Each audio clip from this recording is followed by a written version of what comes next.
বলক আজি এই বগেনভিলিয়া ফুল গছজোপা ঘৰতে বনাই চাওঁ।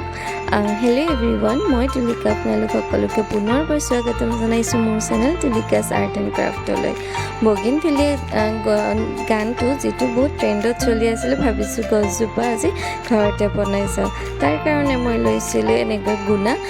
দোকানত মই যিমান পাৰোঁ সৰু চাইজৰ গুণাটো আনিবলৈ দিছিলোঁ, তো মই যিমান পাৰোঁ সিমান সৰু চাইজৰ গুণাটো লৈছোঁ, যাতে মই পিছত পেষ্ট কৰিব এনেকুৱা মটকি কৰিবলৈ কাৰণে সুবিধা হয়। সেইটো কাৰণে বগেনভিলিয়া যিটো নেকি আমি কওঁ কাগজৰ ফুল বুলি, আমি সৰুৰ পৰাই সেইটো কাগজৰ ফুল বুলিয়ে জানো, কাগজৰ ফুল বুলিয়ে আমাৰ তাত গম পোৱা গৈছিলে। তো মই ইয়াৰ আৰু বেলেগ নাম নাজানো, কিন্তু এই গানটো যেতিয়াৰ পৰা ওলাইছে তেতিয়াৰ পৰা ট্ৰেণ্ডত চলি গৈছে যে বগেনভিলিয়া বুলি।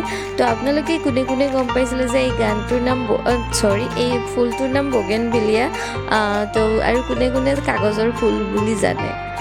তো মই এই বৰ্তমান গছৰ ডালকেইটা বনাবৰ কাৰণে এনেকৈ গুণাবোৰ মটকি কৰি লৈছোঁ আৰু এটা এটাকৈ ডাল ঠানি এইবোৰ বনাই গৈ আছোঁ। গোটেইবোৰ গুণা এনেকৈ মই ক'ৰবাত দুডাল ক'ৰবাত এডালকৈ এনেকৈ মটকি কৰি এটা ডালৰ শ্বেপ দিব ট্ৰাই কৰিছোঁ।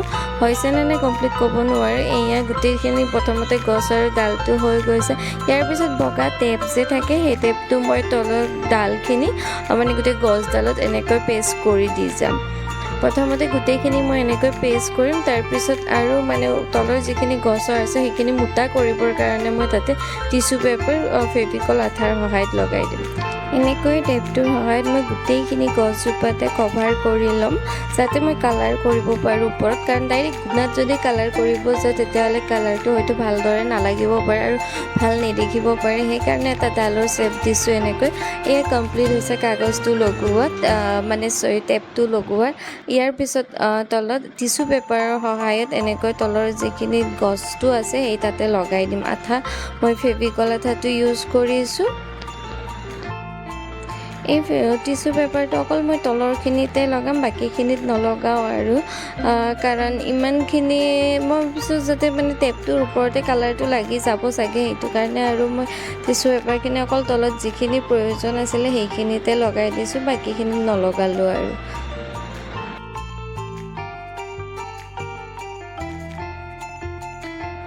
এয়া তলৰখিনি লগোৱা হৈ গ'ল। এতিয়া ওপৰৰখিনিত আৰু এটামান টিচু পেপাৰ এনেকৈ লগাই দিয়াৰ পিছত কমপ্লিট হৈ যাব। এইখিনি হোৱাৰ পিছতে টিচু পেপাৰ যিখিনি লগোৱাখিনি কমপ্লিট হৈ যাব। তাৰপিছত এতিয়া অকণমান গছৰ ডালটো ভাল লগা হৈছে। যিখিনি এক্সট্ৰাকৈ ওলাই আছিলে সেইখিনি মই আঠাৰ সহায়ত আকৌ পেষ্ট কৰি দিছোঁ। তাৰপিছত মই গোটেইখিনি এদিনৰ কাৰণে এনেই শুকাব দি দিলোঁ। নেক্সট মই পিছদিনা এই কালাৰ কৰিবলৈ লৈছোঁ। এই কালাৰটো ব্ৰাউন কালাৰটো গোটেই ডালখিনিতে এনেকৈ লগাই দিম, যাতে একদম গছৰ গছ যেন লগা হয়। সেইকাৰণে গোটেইখিনিতে একেবাৰে ব্ৰাউন কালাৰটো কৰি দিছোঁ এনেকৈ।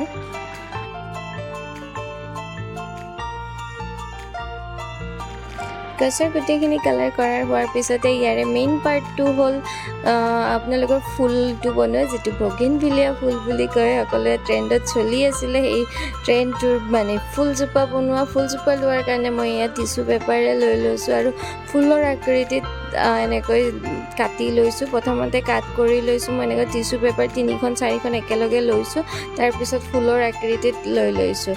একচুৱেলি বগেনভিলিয়া ফুলৰ আকৃতিটো বেলেগ হয়, এইটো বাৰু বেলেগ হয়। মই জাষ্ট এনেই নাম দিছোঁ মোৰ গছজোপাৰ বগেনভিলিয়া বুলি, কিন্তু ফুলজোপা একদম ছেম টু ছেম নহয়। তো মই আৰু কালাৰো মই এইটো পিংক আৰু হোৱাইট ৰাখিছোঁ কালাৰটো। বগেনভিলিয়া ফুলবিলাকত প্ৰায় মই লাইট য়েল্ল', পিংক এনেকুৱাত দেখোঁ, কিন্তু মই ইয়াতে ৰেড পিংকত আৰু হোৱাইটত এনেকৈ ৰাখিছোঁ। এয়া চাই ল'ব পাৰে, এটা চাইডে মই পিংকত এনেকৈ ভিজাই দিছোঁ।